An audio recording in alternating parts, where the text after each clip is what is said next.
Okay, so this video is in case we don't have time to discuss this in class. So there's two types of applications for rational functions. The first type is where you're given the function to put in your calculator to answer questions, and the second type is where you're going to have to come up with the function that goes in the calculator. All right, so for number one here, it says that the cost C of producing X units of a product is given by this quadratic function.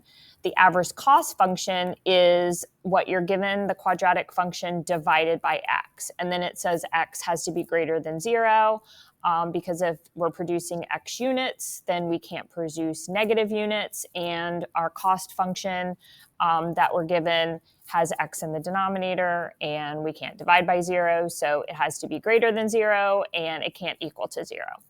All right, so you would put the function in the calculator. So you want to find an appropriate window. So you can see I've got the function in, and then if I hit zoom 6 to start it out, I don't really need anything but the first quadrant since we're talking about units produced. So I don't really need any of this. So I'm just going to, next, you've got different options. You can try zoom fit. And still, I don't really need this, but now at least I see a curve in the first quadrant. So I'm going to go back to my window, and I'm going to adjust it so I don't really see much but the first quadrant. Okay, so then I have to find the minimum because I'm looking for, again, the average cost function. I'm looking to minimize my cost. That's how business works. Maximize your profit, minimize your cost. So I'm going to do second trace minimum. And so pay attention to the coordinates down here. I have to find a point to the left of the lowest point, which the lowest point on that curve is not exactly crystal clear from the window that we have. But look at the y values. As I move to the left, the y values are going up. So I must be to the left of the minimum. So I hit enter.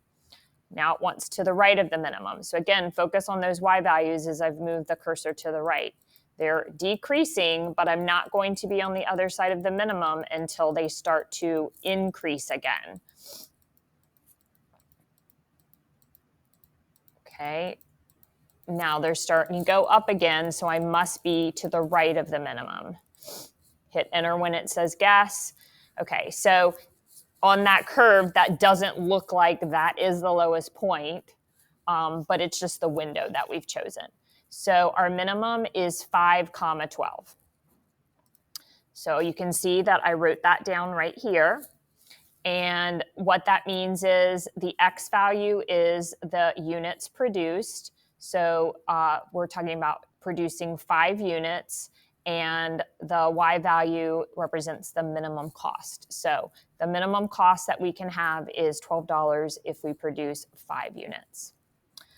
Okay, number 2 is the same type. This is drug concentration.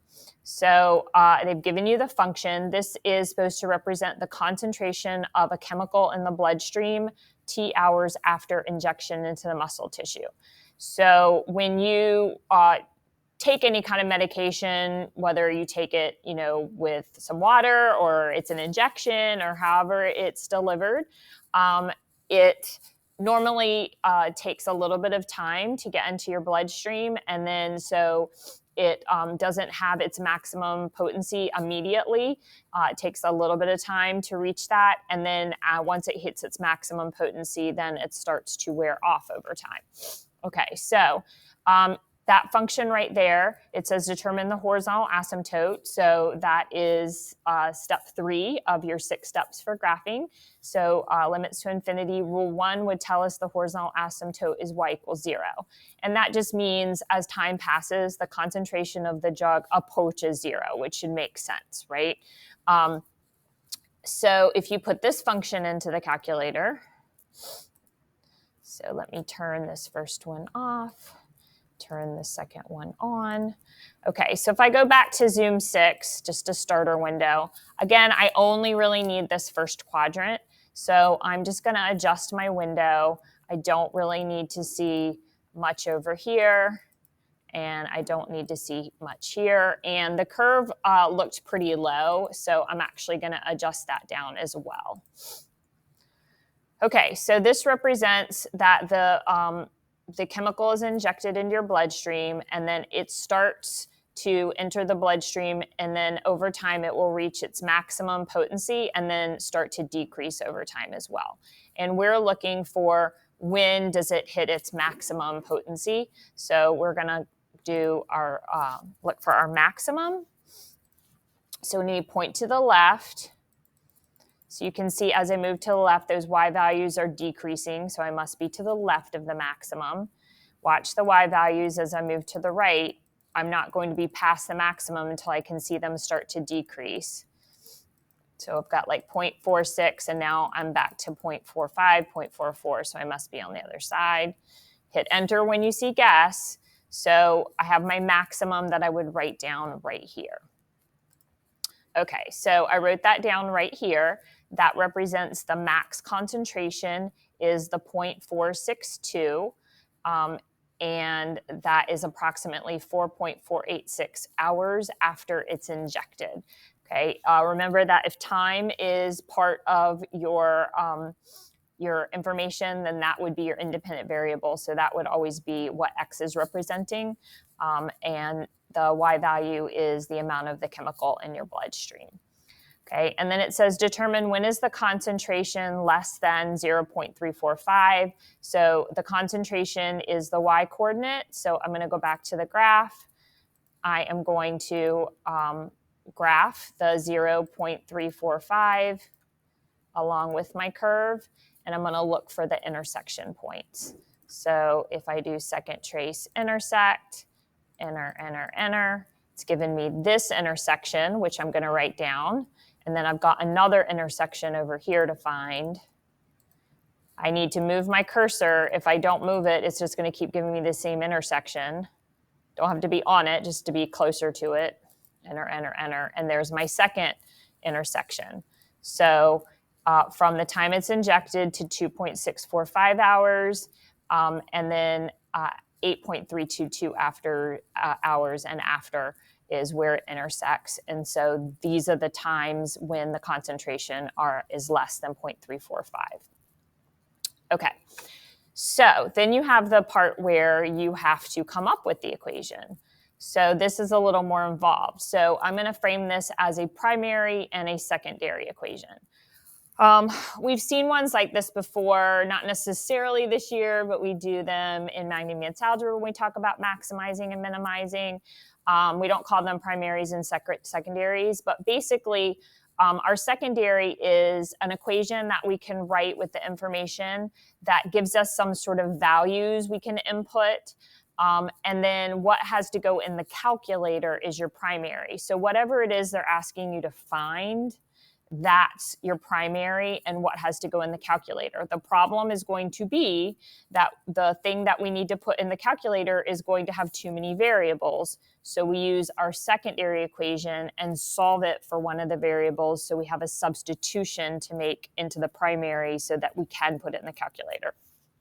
All right, so there is a page that is X inches wide and Y inches high. So this is the total outer area. This outer rectangle is X by Y. And then, most books have a margin around the print where there's nothing printed. So there are these blank margins around the writing. And the margins at the top and the bottom are 2 inches. The margins on the sides are 1 inch. Okay, so that's where there's no writing. The writing is all in this inner rectangle. Okay, so we are trying to find the function representing the total area of the page. So we know that it's a rectangle and the area of a rectangle is X times Y.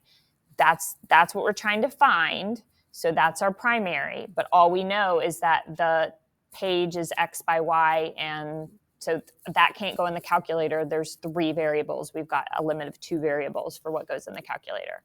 So what they did tell us, though, is that the inner area, it contains 30 square inches of print. Okay, so we know that that area is X times Y. And we know if we know that this side of the page is X, okay, this length right here is X, But if you subtract out the inch margin on either side, then this inner rectangle goes from x on the outer rectangle to x minus 2, minus this 1 inch margin and minus this 1 inch margin. And the other dimension of the inner rectangle, the outer rectangle has a dimension of y, but then if you subtract the upper margin of 2 inches and the lower margin of 2 inches, then y for the outer rectangle changes for the inner rectangle to y minus 4 because it's minus 2 and minus 2. So this inner area that we're told is 30 square inches has dimensions of x minus 2 times y minus 4. So we can write that equation. And then if I take this equation and solve it for y, so divide both sides by the x minus 2 and then add 4, then this becomes a substitution that I can make over here for y. Okay, so the area equals x times y, which is the total area. I'm going to substitute y with this over here, and I'm going to clean that up a little bit. Calculator wouldn't care, but I'd like to put it into the form of a rational function. So I'm going to distribute the x over here to the parentheses, and then I'm going to get a common denominator of x minus 2, so I can write it as a single rational function. Okay, when you put that in the calculator, similar to what we got with the first problem, we're going to get this hyperbola, right? It's a rational function, that makes sense. We're going to get this hyperbola, and we're, again, only going to concentrate on the first quadrant. So we're looking for this minimum point. So you're going to adjust your window until you see what you need to see, and then use a calculator to find the minimum. X is the dimension right here that we've labeled, and the y value is representing the total area because that was how we wrote this equation. So the y value is the minimum area if the x value is 5.873. Now ask for the whole page size. So all we have to do is substitute. If the area is x times y, and this is our x dimension, and this is our area, then we can simply just divide to get the other dimension. I put an X through this just because I'm not going to give you one like this, and these equations are not something that you'd have to look them up. I would have to look them up, honestly, because they're not something you use very often, because you have to use surface area and volume of a cylinder. If you want a challenge, though, those are the formulas involved. All right, the last problem is similar to number 3, where we have to come up with the equation. So anytime they're talking about fencing, that is talking about perimeter, right? If you buy fence panels, you put them around a place, so that is perimeter. You put them around the perimeter, and that's how things get fenced in. So it's asking the minimum dimensions of the fenced area. So since it's asking about the dimensions of the fenced area, then the primary must be the perimeter, because that's fencing. I know it says area, but that's not area of a rectangle. That is fenced space. So the primary is the perimeter of this holding pen, and the perimeter of a rectangle is 2x plus 2y. Since that's what we're looking for, that's going to have to go in the calculator. But again, too many variables. So what else did they tell us? Well, they told us the area of this pen is 64, and we know the area is length times width, or x times y. So I know that that's 64. So I have some more information I can use to write an area formula, and I have a number to put in there, and then I can solve that for y. And now I have a substitution that can be made over here. And that's what's going to allow me to get it in terms of 2 variables so it can go in the calculator. So I'm going to substitute 64 divided by x for y, and then I'm going to clean that up a little bit. Distribute the 2, and then get a common denominator so I can write it as a single rational function, and then I would put that in my calculator, and it asks for the minimum. So just like up here, we would get a hyperbola, and we would adjust our window to find the minimum to find that area. So you can see I don't have the answer on here. When you put that in the calculator, I'm looking to see if I've got the answer in front of me. A window of like 0 to 100 for X and 0 to 200 for Y works, and you end up getting minimum dimensions of 8 by 8. So it ends up being a square. Okay, so you want to use these examples to help you with the problems that I've assigned for homework. We will go over all of this in next class. We'll do a warm-up, and then we'll end class next class with an exit ticket on applications.